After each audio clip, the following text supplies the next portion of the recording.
ननद की पसंद। माँ जल्दी से अच्छी सी चाय पिला दो, मुझे बाजार जाना है। अरे अभी तो कल ही तो आई है मायके, क्या सामान घट गया।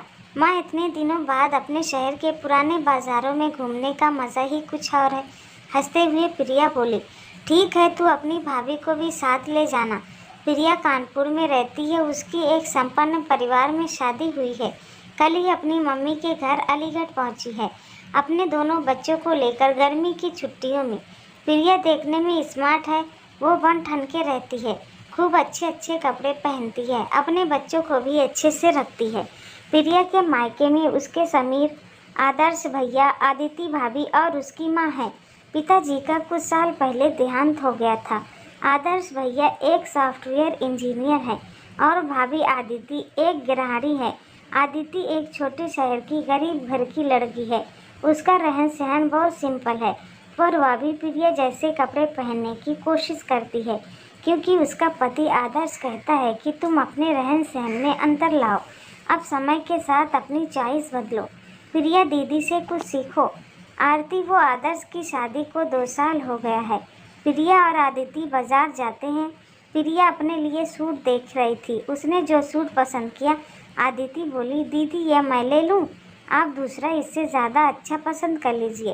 प्रिया को बहुत बुरा लगा, क्योंकि ये आज की बात नहीं, जब जब प्रिया कुछ पसंद करती, आदिति पहले वो लेना पसंद करे, फिर प्रिया को वैसा दूसरा सूट पसंद ना आए, वह मन मार के कुछ और ले लेती। आरती ही दोनों सूट के पैसे देती। प्रिया को यह बात कई बार से पसंद नहीं आ रही थी। दोनों घर पहुंची। माँ ने दोनों सूट देखे, दोनों की खूब तारीफ की। बहुत ही सुंदर सूट है। आदिति बोली, हाँ दीदी ने ही पसंद किए हैं। रात के खाने के बाद सोते समय प्रिया थोड़ी नाराज सी थी दिख रही थी। माँ पूछी, प्रिया क्या हुआ? प्रिया गुस्से से, माँ मैं जो भी चीज़ पसंद करती हूँ भाभी वही चीज़ हड़प लेती हैं, फिर मैं जब दूसरी चीज़ देखती हूँ तो मुझे ज़्यादा पसंद नहीं आती, मैं क्या करूँ माँ?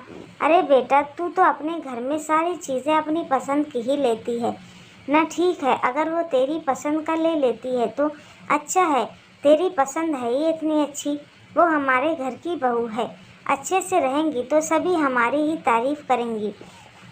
माँ समझाते हुए बोली।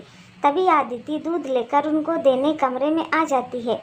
उनकी बातें सुनकर बोली, दीदी आपको मैं वह सूट दे देती हूँ। अरे नहीं भाभी, बस मैं तो यूँ ही। प्रिया हिचकिचाते हुए, नहीं दीदी, वो आदर्श भी कहते हैं कि दीदी की चॉइस बहुत अच्छी है, उनकी पसंद के कपड़े लिया करो, इसलिए मैंने। आदिति संकोच के साथ सफाई देते हुए। प्रिया के मन में यह सुनकर इतने दिनों का मलाल व नाराज़गी के सारे बादल एक झटके में साफ हो गए। उसको अपनी सोच पर मन ही मन पश्चाताप भी हुआ।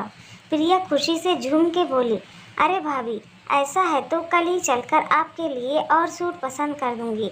मुझे ये बात नहीं पता थी कि आपको मेरी पसंद पे इतना नाज है। हाँ भाभी, याद आया, आपको भी मैंने ही शादी के लिए पसंद किया था। क्यों माँ, सही कहा ना? माँ हंसते हुए, हाँ बेटा, सबसे पहले प्रिया ही बोली थी कि आदिति को ही मैं अपनी भाभी बनाऊंगी। देखा भाभी, हमेशा से ही मेरी चॉइस अच्छी है। प्रिया की बात सुन सब हंसने लगे। आज सहसा घर में खुशी की भीनी महक और ज़्यादा महसूस हो रही थी।